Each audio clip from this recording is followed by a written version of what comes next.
ya maksud saya, akhirnya menjadi mualaf. Lalu belum saja berita itu redup, Dr. Richard Lee menjadi mualaf, datang seorang YouTuber bernama Bobon Santoso, akhirnya juga menjadi mualaf. Dan yang terakhir yang kita bisa terupdate dengan berita terbaru adalah seorang artis terkenal yang juga akhirnya menjadi mualaf, dari Kristen menjadi mualaf. Dia bernama Ruben Onsu.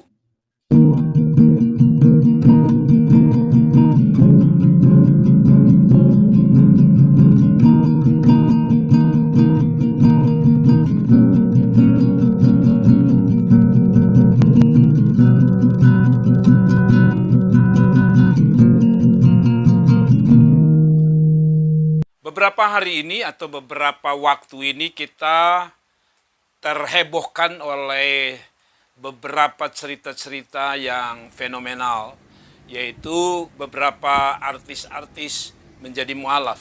Yang menarik adalah beberapa artis-artis yang mualaf, diantaranya ada beberapa orang Kristen. Baru-baru kita tahu bahwa sempat heboh Dr. Richard Lee ambil keputusan untuk menjadi mualaf. Itu adalah keputusan hak dari setiap individu ya. Jadi Dr. Lee adalah salah satu orang yang menjadi mualaf, seorang yang cukup dikenal di Indonesia, seorang yang cukup benar-benar kita kenal sebagai orang public figure ya maksud saya. Akhirnya menjadi mualaf. Lalu belum saja berita itu redup, Dr. Richard Lee menjadi mualaf, datang seorang YouTuber bernama Bobon Santoso, akhirnya juga menjadi mualaf. Dan yang terakhir yang kita bisa terupdate dengan berita terbaru adalah seorang artis terkenal yang juga akhirnya menjadi mualaf, dari Kristen menjadi mualaf. Dia bernama Ruben Onsu. Saudara-saudara, sebuah fenomenal yang luar biasa. Kita tahu Ruben Onsu adalah seorang artis yang multi talent ya, seorang artis yang luar biasa.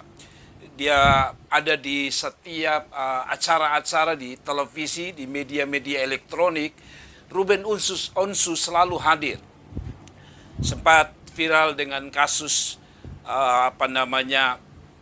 rumah tangganya, tetapi yang paling fenomenal hari ini adalah Ruben Onsu ambil keputusan untuk menjadi mualaf, menjadi pengikut atau menjadi orang Islam atau orang Muslim.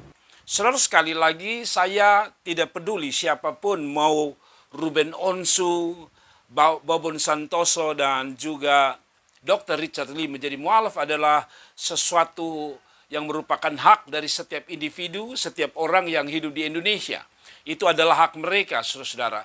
Namun yang saya mau soroti hari ini adalah apa pandangan orang Kristen, apa pandangan para hamba Tuhan, para pendeta, orang Kristen dan spesial gereja mengenai fenomenanya artis-artis menjadi mualaf, spesial artis-artis Kristen.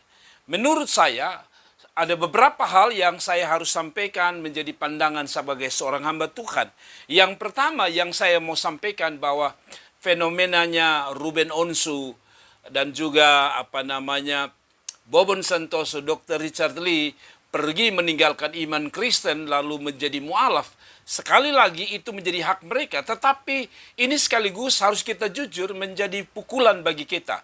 Beberapa orang mengomentari bahwa tidak peduli Pak Pendeta, itu kan urusan mereka, itu kan urusan setiap individu. Biarkanlah, masih banyak orang Kristen yang masih ada. Benar, saudara. Tetapi sebagai seorang hamba Tuhan yang mengerti firman Tuhan dan mengerti apa yang menjadi rencana Tuhan, saya harus jujur bahwa kita juga harus belajar untuk yang pertama dari video ini atau dari fenomena artis menjadi mualaf ini, sekaligus harus memberi koreksi kepada kita. Karena itu, saudara-saudara, video ini saya buat untuk beberapa hal. Kenapa saya buat? Yang pertama, supaya kita, gereja, para pendeta, harus introspeksi diri. Jangan hanya sibuk, hitung kolekte, hitung penghasilan gereja, sampai lupa, terlalu sibuk hitung kolekte, hitung uang, sampai lupa untuk menghitung jiwa-jiwa, khusus jiwa-jiwa yang telah terhilang, Kita terlalu sibuk dengan organisasi gereja kita masing-masing. Kita terlalu sibuk dengan keuangan gereja. Kita terlalu sibuk dengan pembangunan gereja di mana-mana. Sampai lupa kadang-kadang dalam tanda kutip membangun gereja yang sesungguhnya, yaitu orang-orang yang terpanggil keluar dari kegelapan menuju terangnya yang ajaib. Dan saya mau bilang saudara-saudara, jangan sampai kita hanya sibuk urus membangun gereja, lupa bahwa kandang mulai kosong. Kita mulai lupa bahwa setelah kita mulai hitung pemasukan keuangan, kita lupa bahwa di sisi lain kandang kita, tempat di mana kita berbakti mulai kosong, dalam pengertian ada orang-orang yang mulai meninggalkan Tuhan dalam hidup mereka. Karena ada domba-domba yang hilang, yang bukan sekedar pindah kamar, saudara, tetapi benar-benar tinggalkan rumah mereka itu sendiri. Nah, karena itu saudara, sekali lagi poin pertama yang saya mau sampaikan adalah gereja, para pendeta, dan juga orang Kristen harus mulai mengoreksi diri. Tidak hanya sibuk dengan hal-hal jasmani, tapi kita mulai lihat mengapa mereka meninggalkan iman mereka. Atau mari kita menjaga domba-domba yang masih setia kepada Tuhan dengan mengintrospeksi diri gereja, mengintrospeksi diri pendeta, mengintrospeksi diri, dan juga orang-orang Kristen. Kita sadar, sekali lagi, saya punya statement satu untuk poin yang pertama ini. Jangan sampai kita sibuk hitung kolekte, sampai kita lupa sibuk untuk menghitung jiwa-jiwa yang telah pergi. Itu yang menjadi kerinduan saya membuat video ini. Saya juga sedang mengoreksi diri saya sendiri untuk menjaga setiap jemaat yang ada, yang Tuhan taruh di dalam diri saya, untuk sedapat mungkin saya bisa menjaganya. Yang kedua, saudara, saya buat video ini agar kita perlu berdoa supaya mereka yang, bukan hanya mereka yang masih ada, untuk tetap setia mengiring Tuhan Yesus, untuk setia dengan iman percaya kita yaitu Kristen, tetapi juga sekaligus mari kita berdoa. Saya percaya bahwa Tuhan itu Maha Kuasa. Orang-orang yang telah ambil keputusan untuk pergi meninggalkan Yesus, saya masih percaya kuasa Tuhan masih ada. Kuasa doa masih ada. Alkitab mengatakan doa orang benar besar kuasanya. Dan saya mempercayai bahwa langkah kedua setelah kita mengoreksi diri, maka yang kedua adalah kita berdoa supaya orang-orang yang masih ada di gereja, orang-orang yang masih begitu setia mengiring Tuhan, terus berdiri kokoh, kuat, untuk tetap mempertahankan iman mereka sampai akhir kehidupan mereka. Seperti Paulus berkata, bagiku hidup adalah Kristus dan mati adalah untung. Tapi yang kedua, kita berdoa supaya orang-orang yang telah menjadi atau meninggalkan Yesus bisa kembali pada jalan kebenaran dan hidup. Apakah masih mungkin? Masih mungkin. Pertama, karena kita percaya Tuhan mengasihi mereka juga. Orang-orang yang terhilang, orang-orang yang pergi meninggalkan iman mereka pada Yesus Kristus sebagai Tuhan dan Juru Selamat. Kita percaya bahwa kuasa Tuhan itu mampu menarik orang-orang yang terhilang. Dan kalau saudara buka di YouTube, orang-orang yang dulu sempat mualaf juga akhirnya kembali kepada Kristen. Saudara bisa searching di internet, artis-artis, ketik saja dengan kata atau kalimat artis-artis yang kembali menjadi Kristen. Bahkan ada beberapa video yang menunjukkan bagaimana dengan pengalaman mereka yang dahulu sempat mualaf kembali pada Kristen. Saya percaya itu bukan sekadar keinginan mereka, tapi karena ada kerinduan Tuhan untuk tidak ada satupun yang terhilang. Dan saya percaya juga ada banyak orang tua, ada banyak jemaat, dan ada banyak orang-orang yang terus berdoa supaya orang-orang ini terhilang kembali kepada Tuhan. Saya percaya bahwa di antara kita juga memiliki family, memiliki keluarga, memiliki saudara, memiliki anak, kakak, adik yang maaf, mungkin mereka telah pergi meninggalkan Yesus. Kita masih punya kesempatan kedua untuk kita terus berdoa. Karena saya percaya selama Tuhan belum datang, dan yang kedua selama orang itu belum mati atau belum meninggal, saya percaya bahwa mereka masih punya kesempatan untuk kembali pada Tuhan Yesus. Itu tujuan daripada kita menanggapi, atau saya menanggapi fenomena para artis yang meninggalkan iman mereka. Saudara-saudara, yang berikut, saudara-saudara, saya berpikir bahwa yang ketiga, kita sudah harus berpindah daripada sekedar, maaf, saya juga termasuk mengorganisasi diri sebagai seorang hamba Tuhan, bahwa kita bukan sekedar berkhotbah mengenai etika Kristen, kita bukan hanya berkhotbah mengenai berkat, mujizat dan pertolongan Tuhan, tetapi di samping kita berdoa untuk kebutuhan sehari-hari, kebutuhan jemaat, kita berkhotbah untuk menguatkan iman mereka, kita berkhotbah supaya mereka tetap teguh, kita berkhotbah supaya mereka bisa kuat menghadapi badai dan persoalan hidup. Tetapi lepas daripada itu, saudara-saudara, para pendeta termasuk saya, kita para hamba-hamba Tuhan sudah mulai juga berpikir, khotbah-khotbah kita tidak sekedar berkisar pada hal-hal praktis, tapi mulai masuk pada doktrin-doktrin, di mana sekali-sekali kalau minimal dalam 1 minggu, kalau bisa kita berkhotbah mengenai doktrin-doktrin tentang keselamatan. Kita mulai belak-belakan bicara tentang Yesus adalah Tuhan. Kita mulai mengajar mereka mengapa Yesus bisa menjadi manusia, atau Tuhan bisa menjadi manusia, mengambil rupa sebagai seorang manusia. Ya, jawaban sederhana sebenarnya jelas bahwa manusia yang berdosa maka harus ditebus oleh manusia yang tidak berdosa. Dan manusia yang tidak berdosa tidak ada. Kecuali Allah yang harus ambil inisiatif untuk menjadi manusia. Dan ketika dia menjadi manusia yang sempurna, manusia suci yang bernama Yesus, dialah yang bisa menebus. Ini hanya salah satu contoh. Dan juga mengajarkan bagaimana doktrin-doktrin mengenai keselamatan, doktrin-doktrin mengenai Tritunggal, yang banyak kali dihantam oleh orang-orang dari tetangga kita. Tetapi lepas daripada itu, ini adalah koreksi ketiga bahwa gereja tidak lagi hanya berkisar, berkhotbah mengenai berkat, mujizat, dan pertolongan Tuhan. Tapi kita sudah mulai bermain, berkhotbah, dalam tanda kutip, sudah mulai berkhotbah di seputar doktrin-doktrin gereja.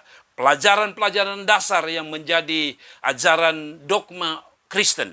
Yang ketiga, saudara-saudara, gereja juga, yang pesan saya dari orang-orang yang pergi meninggalkan Yesus. Lepas daripada itu, sekali lagi yang berikut adalah gereja harus bersatu. Gereja sudah harus bersatu. Bersatu tidak selamanya harus bersatu secara organisasi. Karena organisasi kita berbeda, pengajaran doktrin kita berbeda. Tetapi yang saya maksudkan bersatu di sini adalah mari kita lebih bersatu pada fokus untuk melihat jiwa-jiwa, memenangkan jiwa-jiwa, dan bagaimana mempertahankan jiwa-jiwa yang masih ada di sekeliling kita. Mari kita bersatu melihat orang-orang yang terhilang. Mari kita mulai bersatu untuk melihat jiwa-jiwa yang terhilang. Stop, maaf. Saya tidak alergi dengan doktrin. Saya tidak alergi dengan perbedaan di dalam sebuah gereja satu dengan yang lain. Tapi maksud saya begini, kadang-kadang kita terlalu sibuk dengan doktrin-doktrin sampai lupa untuk satu hal, bahwa dengan diam-diam ketika kita bertengkar antara satu pendeta dengan satu pendeta yang lain, antara satu gereja dengan satu gereja yang lain, kita kecolongan pada waktu kita sedang ribut, orang lain sedang bekerja untuk memenangkan domba-domba kita dan pergi meninggalkan Yesus.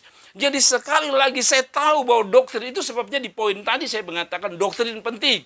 Dan kita sudah berkhotbah dari sekedar berkat pada doktrin. Tapi maksud saya begini, kalau ada perbedaan pendapat, kita tinggalkan sebentar. Fenomena-fenomena ini sedang berlangsung, sedang terjadi.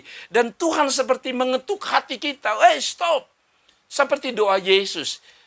Aku dan Bapa satu, biarlah doaku para murid itu jadi satu seperti Bapa dan aku satu, mereka pun demikian. Saya percaya doa itu bukan sekedar supaya kita bisa menjadi satu di dalam kesatuan tubuh Kristus, tapi maksudnya adalah satu, bahwa fokus doktrin penting dan harus, itu saya katakan ulang, harus, tetapi mari kita fokus bahwa ada jiwa-jiwa yang terhilang di sana, ada jiwa-jiwa yang telah pergi. Maukah kita melihat lagi ada orang-orang yang mengikuti orang-orang tersebut, mengikuti Ruben Onsu, mengikuti Dr. Richard Lee, mengikuti Bobon Santoso, dan mungkin masih ada lagi menurut apa yang saya lihat di video. Tapi maksud saya adalah bahwa mari kita bersatu. Ada banyak jiwa-jiwa yang terhilang. Sekali lagi, bukan tidak penting doktrin, tapi maksud saya begini, dibanding doktrin yang harus kita kedepankan itu penting, tetapi satu yang mengaku Yesus Tuhan tapi tetap tidak selamat. Ini harus dijujur sampaikan. Jadi jangan terlalu gampang juga kalau ada yang jangan terlalu stres juga kalau ada yang mualaf. Dia pergi dan tidak pernah kembali lagi. Ya itu memang hanya mengaku ikut arus saja. Bukan karena roh bekerja. Nah, jadi orang yang mengaku karena Roh Kudus begini, karena memang Alkitab berkata waktu orang percaya Yesus, orang dimeterikan dengan Roh Kudus. Roh Kudus berkuasa atas dia, tinggal di dalam dia, makanya orang ini disebut dengan bait Roh Kudus. 1 Korintus 6 ayat 19. Atau tidak tahukah kamu bahwa tubuhmu adalah bait Roh Kudus yang diam di dalam kamu. Betul. Roh Kudus yang kamu peroleh dari Allah dan bahwa kamu bukan milik kamu sendiri. Iya, ini ayat jelas. Nah, sedangkan dalam diri Yudas setan di dalam. Ada tidak orang-orang jenis Yudas hari-hari ini di gereja? Saya yakin ada. Dia bisa bilang dia percaya Yesus tapi di dalam tuh setan. Kok setan juga percaya Tuhan? Amin. Pernah baca ayatnya tidak? Di dalam Yakobus 2 itu. Ayatnya yang ke... ini artinya bingung ya. 19. Ya. Silakan. Engkau percaya bahwa hanya ada satu Allah saja, itu baik. Tetapi setan pun juga percaya akan hal itu dan mereka gemetar. Ini jarang saya omong tapi harus saya omong sekarang. Bisa tidak? Orang mengaku Yesus Tuhan. Tapi setan yang gerakan dia omong. Tapi nanti setan atur supaya dia dan setan sama. Setan itu kan hanya mengaku percaya. Tapi tidak bisa dipercaya. Catat itu. Kok susah? Dia kan penipu. Omong dia Yesus Tuhan. Tetap lu bersinar, gampang. Omong saya Yesus Tuhan tapi tetap jadi piaraan. Orang piara tuh anjing, babi, kucing. Tapi ini lu tetap jadi piaraan. Anda lihat itu. Jangan bilang Roh Kudus. Setan juga percaya. Setan bisa dorong tidak orang mengaku Yesus Tuhan. Tapi jenis pengakuan yang tidak akan masuk surga. Jenis pengakuan Yesus Tuhan yang membuat orang masuk surga hanya produk Roh Kudus. Setan gak bakalan. Yesus lagi di rumah ibadat. Setan di dalam diri orang yang begini. Engkau Mesias anak Allah. Why not? Kenapa tidak? Hei orang Kristen, jangan terlalu bangga dengan Kristen keturunanmu. Papaku Kristen, mamaku Kristen, opaku majelis 2 periode. Selama 2 periode itu, anggur sisa perjamuan dia selalu minum. Itu opamu. Opamu majelis mabok. Lalu kau bilang itu pengakuan dari Tuhan, belum tentu. Setan yang dorong kau mengaku, karena setan mau masuk neraka dengan kau sama-sama. Yaitu hanya mengaku, tapi bukan pelaku.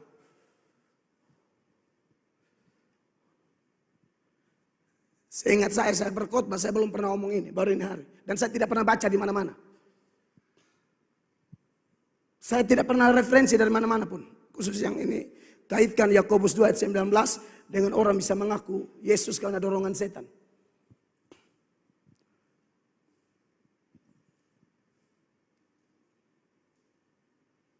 Karena banyak orang mengaku Yesus Tuhan. Mirip setan, mengaku aku percaya. Tapi Tuhan tidak pernah percaya aku. Loh bagaimana begitu? Kata percaya itu artinya mempercayakan diri. Dan juga dipercaya oleh pribadi yang Anda dan saya percayakan diri kita kepada dia.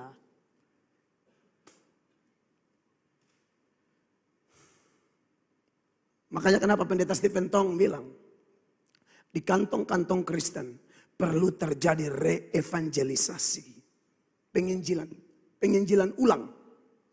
Penginjilan kembali. Karena banyak orang di kantong-kantong Kristen tertentu. Hari Sabat penuhi gereja. Tapi belum tentu dipenuhi Roh Kudus. Ini perlu Bapak Ibu. Karena setan. Dia kalau lihat orang ada Roh Kudus. Dia tidak mungkin masuk. Diri kita ini harus satu penguasa. Kalau setan yang berkuasa, Roh Kudus tidak ada di dalam. Roh Kudus yang berkuasa, setan tidak ada di dalam. Kalau setan yang berkuasa, mungkin Roh Kudus bisa bisik-bisik saja. Tinggal tidak bisa. Sebaliknya, kalau ada Roh Kudus, setan juga bisa bisik-bisik, tinggal tidak bisa. Setan itu penipu ya Bapak Ibu ya. Jadi Bapak Ibu dan saya harus hati-hati. Setan itu penipu dan salah satu tipuannya begini. Dia selalu giring kita untuk memiliki pandangan begini. Setan itu ada di rumah kosong. Yang nonton film horor harus tahu ya. Beranak di kuburan, beranak di pohon. Pokoknya di mana-mana dia beranak. Kalau beta dari mimbar ini beta melarang Anda nonton film horor. Dalam nama Yesus, tidak boleh. Ada orang yang ekonomi bermasalah, ngeri kan. Dia bisa nonton film ngeri. Ekonomimu lebih ngeri dari setan.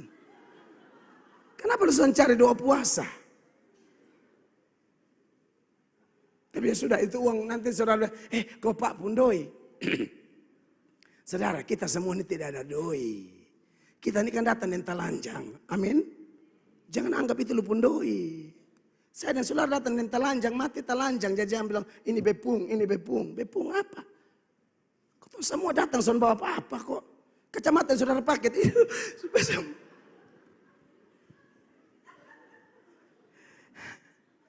Itu Tuhan Allah punya. Amin. Bapak Ibu pernah dengar definisi mencuri? Mengambil kepunyaan seseorang tanpa seizin dia. Anda percaya seluruh hidupmu miliknya? Amin. Jangan pakai tanpa seizin dia, kau pencuri.